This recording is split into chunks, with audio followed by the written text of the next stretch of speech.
Welcome to the Beyond Cinema Studio presented by CELEBS.com up here at TIFF. Liz Garbus, firstly congratulations on having Love Marilyn up here. Out of 17 or so docs that you've now made over time, where does this one rank? Oh, number one. Number one and most recent. There's no other answer. We love all our children the same. No, yeah. What made you want to spend time with this? Is it something that came to you as an opportunity, or did you go after it? Do you want to spend time with Marilyn Monroe? I would, yeah. Okay. I would like to spend time with her now at age, whatever she would be. 86. I think she'd be quite the character. 86, right now. yeah, she'd be awesome. No, the project presented itself to me in the form of the discovery of a whole bunch of documents, letters, notes, poems, diaries that had been recently unearthed by the people who were taking care of her estate, the Strasbergs. Right. And there was an opportunity they were being published in a book form, and there was an opportunity to use them for a film. And I had not been a Marilyn Monroe devotee or buff. I did not know all the conspiracy theories, all the trivia, I wasn't that person. But when I read one of the letters, it was a letter she wrote in December 1961, 8 months before she would die. And she wrote a letter to Lee Strasberg, her acting teacher and very, very close friend, saying that she had plans. She wanted to start her own production company. She had already spoken to Marlon Brando about it, and would Lee Strasberg move to California so the three of them could start an independent production unit. And she had ideas for what types of projects they would take on, and that her lawyers had organized the business structure, and that it could be a great opportunity for her, Marlon, and Lee. And I thought, I don't really know anything about this woman. She's a creator of her own content. She's a driver of her career. I didn't know anything about that Marilyn. And then, so the process of getting to know her was a process of discovery of a real human being. And there's a couple of moments in the documentary where it really hit home to me about that. And one of them was you kind of really brought home her single-mindedness in her pursuit of this career. And that's something that never really struck home to me, is how much she wanted this specific career. Right, she was driven more as an actress than as anything else. I think people think of her as a model, of course, and and people think of her as a comedian. But to be an actress and to play dramatic roles, that was really her goal. And I think if you look at Marilyn's short but incredibly prolific career, what you see it characterized as a desire to improve. She wasn't someone who was educated. She educated herself. She was cast in sort of narrow roles. She pushed the boundaries on that, trying to get better roles. So she was constantly pushing the envelope of her career and constantly trying to sort of to take control of it. I mean, she had handlers, agents, managers, but she walked out on her contracts with Fox because she didn't like the part she was being given. And that's like the amazing thing too, is how she got started, or how her fame went from being middling to being superstardom and absolute superstardom, is that she had these photos, these naked photos that were leaked. And of course, having that happen, you think, well, isn't this the same thing that's happened to essentially Kim Kardashian or Paris Hilton, where they're launched into the spotlight by these kind of more on a path to infamy, but that she then took the path to better herself and make sure she was talented enough to respond to the real work that followed. Yeah, I mean, it's a really interesting episode in her career, because in 1952 she's just become this big, big star, and then photos that she'd taken 3 years ago, when she was still 3 years prior, when she was still a nobody, surface in Playboy, these nude photos, and it's of course the biggest story, and everybody wanted her to say, no, I'm sorry, that's not me. But she decided to embrace them and say, that was me, I needed to make a living. And this is 1952. I mean, it's not 2012. It's the 1950s gray flannel suit, pre-sexual revolution American culture, and that was bold and shocking. And but that's what Marilyn did. She pushed the boundaries. And it seems to me, though, also that we're constantly finding, just like we are with musicians or whatever, like every year it seems like something else gets unearthed, something else gets unearthed, like whether it's a movie or some sort of sex tape that gets bought and buried at some big auction house.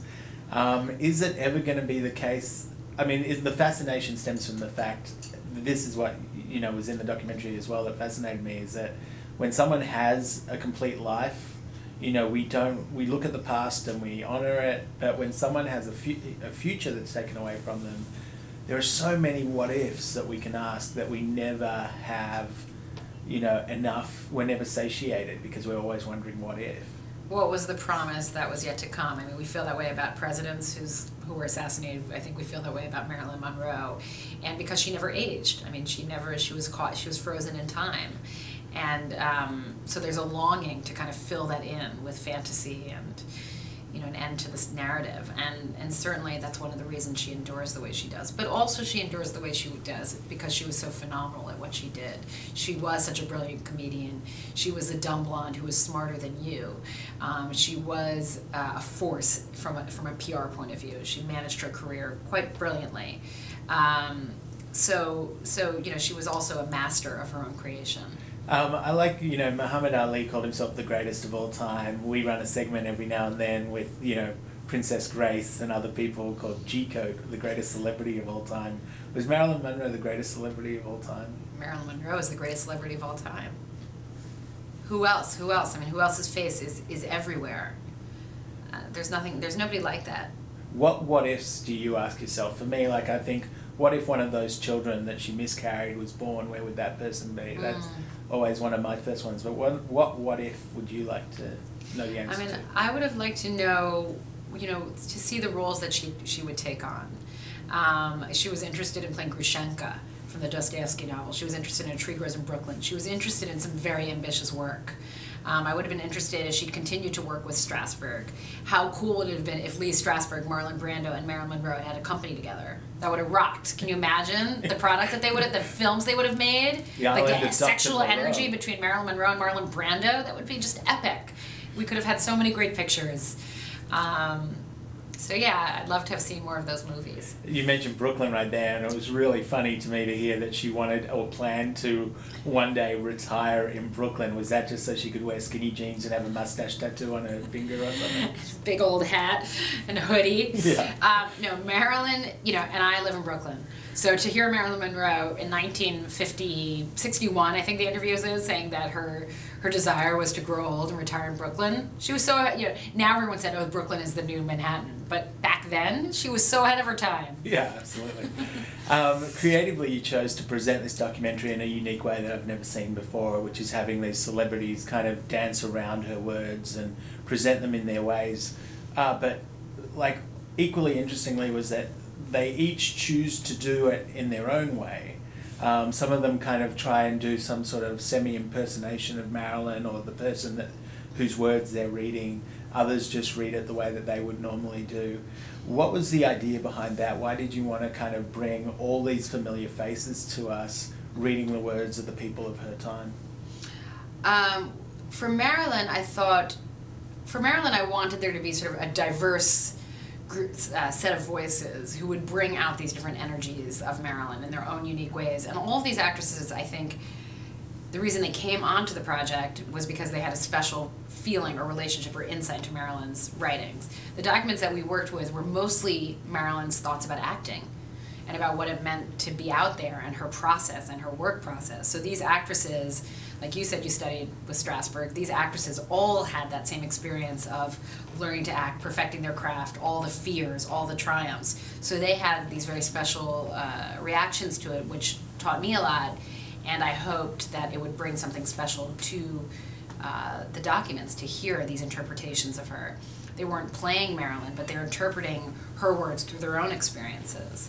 And then, for me, getting to know Marilyn, there were certain books I read and letters I read that really gave me great insight into her life. Truman Capote's essay, Beautiful Child, Norman Mailer's book on her as the greatest sex goddess of all time. Everyone has these, you know, these boxes that they put her in, but they're all parts of her, and they all form this image that we know. So, and they're good words. I mean, Norman Mailer, Truman Capote, Billy Wilder's letters are hysterical. There's good stuff. Right, and on both sides of the equation, both positive and negative in terms of the way they characterize her. Right, absolutely.